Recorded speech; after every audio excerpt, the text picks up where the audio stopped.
selalu sehat dan semangat ya.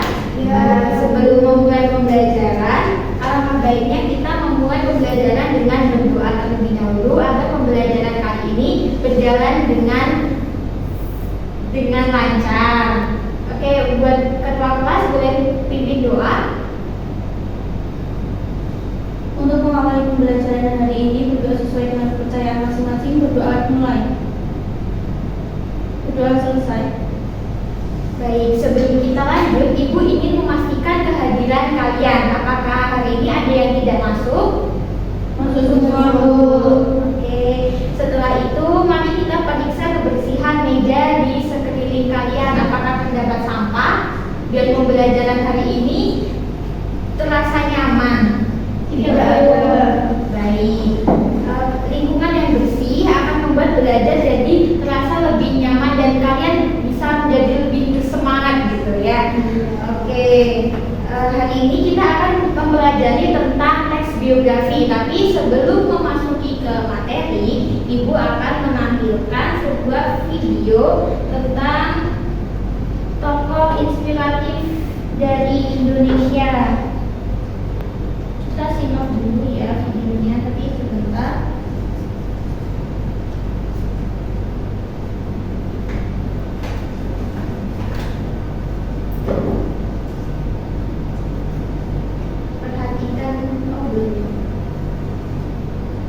Perhatikan baik-baik ya videonya. Yusuf Habibie atau B.J. Habibie adalah Presiden Indonesia yang lahir di Parepare, Sulawesi Selatan pada tanggal 25 Juni tahun. Nah, setelah kalian menyimak video tersebut, kira-kira apa sih yang dimaksud dengan teks biografi? Oke, Mbak Alinda, silakan. Jadi teks biografi itu ada teks yang berisi kisah hidup seseorang yang ditulis oleh orang lain untuk memberikan keteladanan atau inspirasi bagi pembaca. Benar, teks biografi itu isinya tentang kisah seseorang yang menarik dan sangat inspiratif. Selanjutnya, untuk lebih paham tentang teks biografi, Ibu akan menjelaskan dan mengulik kembali pengertian dari teks biografi. Teks biografi adalah teks yang berisi kisah hidup seseorang yang ditulis oleh orang lain untuk memberikan keteladanan atau inspirasi bagi pembaca. Teks ini menceritakan perjalanan hidup tokoh termasuk latar belakang, peristiwa penting, masalah yang dihadapi, perjuangan hingga keberhasilan tokoh. Nah, dari pengertian tersebut, kira-kira apa sih yang menarik dari teks biografi? Saya dulu. Ya, baik, ya. Teks biografi yang menarik itu yang bahas mengenai kisah-kisah perjuangan hidup tokoh yang menggugah dan inspiratif. Benar sekali. Ketika membaca teks biografi, kita bisa meneladani dan siapa tahu kita bisa mencontoh perjuangan-perjuangan kisah tokoh tersebut sehingga kita menjadi termotivasi buat terus bergerak, gitu ya. Oke, sebelum ke materi yang lebih lanjut, saya akan membacakan tujuan pembelajaran dari kegiatan hari ini. Yang pertama, peserta didik mampu memahami pengertian, struktur, dan kaidah kebahasaan teks biografi dengan tepat. Yang kedua, peserta didik mampu mengidentifikasi ide pokok dan ide penjelas dalam setiap paragraf teks biografi dengan benar. Sebelumnya, yang poin 1 itu udah kita pelajari di minggu kemarin. Jadi hari ini kita fokus ke peserta didik mampu mengidentifikasi ide pokok dan ide penjelas dalam setiap paragraf teks biografi dengan benar. Setelah itu, peserta didik mampu mempresentasikan hasil analisis. Jadi nanti kalian akan saya berikan tugas untuk dianalisis. Oke. Sekarang materi tentang ide pokok. Ide pokok disebut juga gagasan utama, yaitu inti atau pokok pikiran yang menjadi dasar pengembangan sebuah paragraf. Ide pokok biasanya menggambarkan hal utama yang dibicarakan dalam paragraf.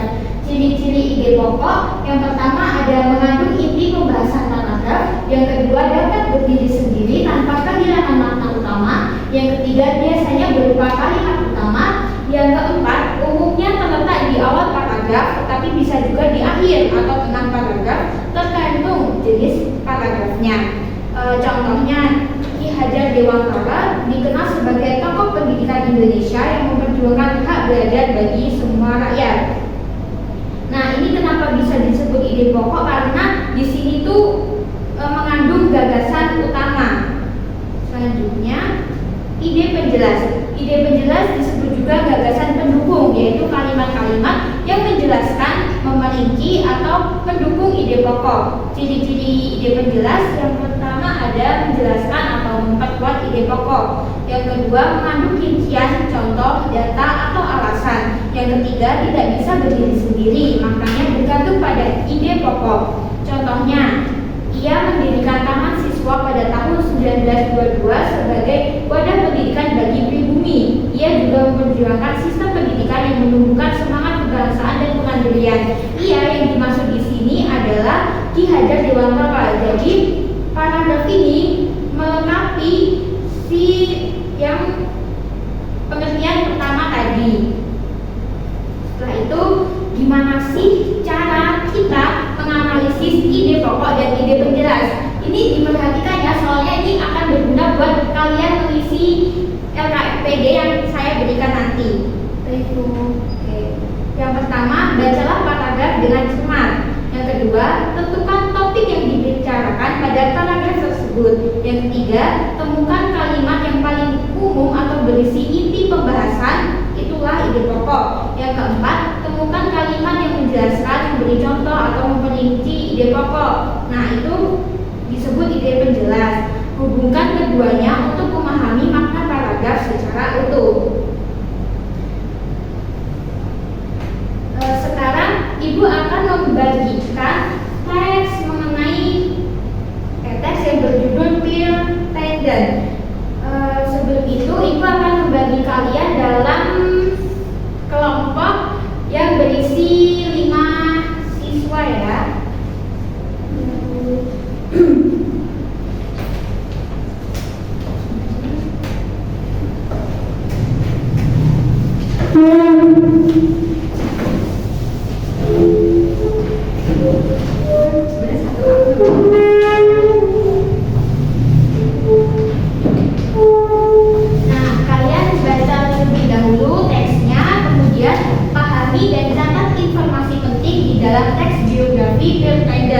Tentukan ide pokok dan ide penjelas dalam teks tersebut. Hasil kegiatan tersebut dapat didiskusikan dalam kelompok dan dipresentasikan di depan kelas. Silakan untuk diisi terlebih dahulu.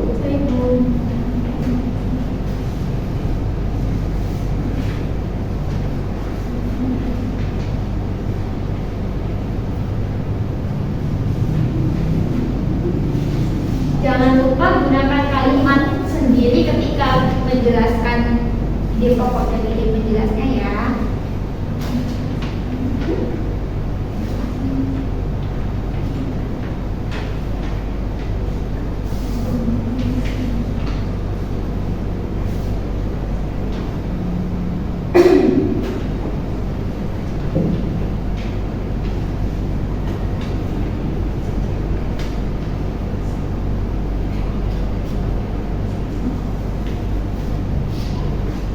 Ada kesulitan? Tidak.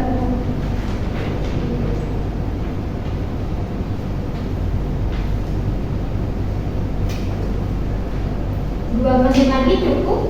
Cukup.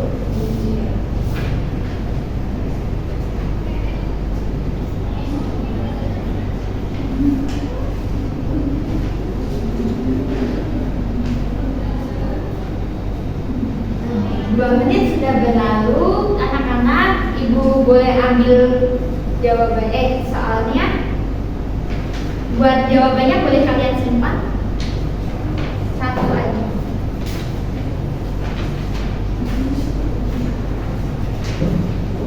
Nah, sekarang kita ada di tahap presentasi hasil.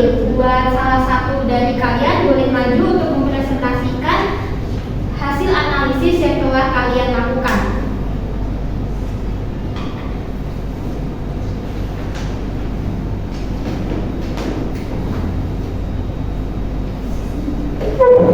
Silakan Mbak Alvina untuk menjelaskan bagian mana saja termasuk ide pokok dan ide penjelas, lalu berikan alasannya.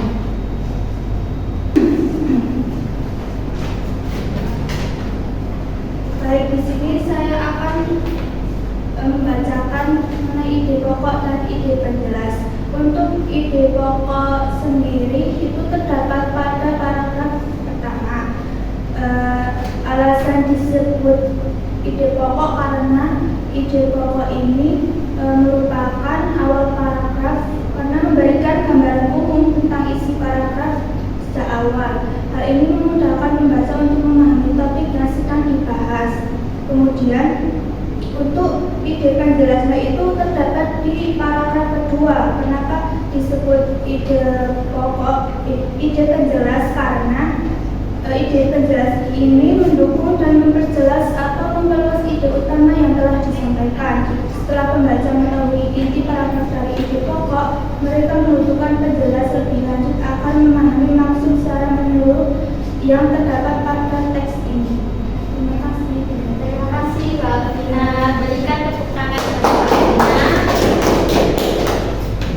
Baik, sekarang mari kita refleksikan pembelajaran pada hari ini. Menurut kalian, apa hal baru yang kalian pelajari pada pembelajaran hari ini? Pertama bahas isi pokok dan penjelas. Ya, ada lagi? Dapat mengetahui apa itu ide pokok dan penjelas. Oke. Semoga pembelajaran kali ini dapat masuk dan diterima oleh anak-anak semuanya. Dari pembelajaran hari ini kita bisa belajar bahwa setiap orang punya kisah hidup yang bisa menginspirasi orang lain. Kalian pun bisa menulis biografi tentang diri kalian sendiri di masa depan jika kalian terus berjuang dan berkarya. Sekarang mari kita tutup pembelajaran pada hari ini. Terima kasih untuk atensinya dan terima kasih untuk partisipasinya karena kalian sudah menjawab dan mengikuti pembelajaran kali ini dengan penuh semangat. Saya akhiri. Wassalamualaikum warahmatullahi wabarakatuh.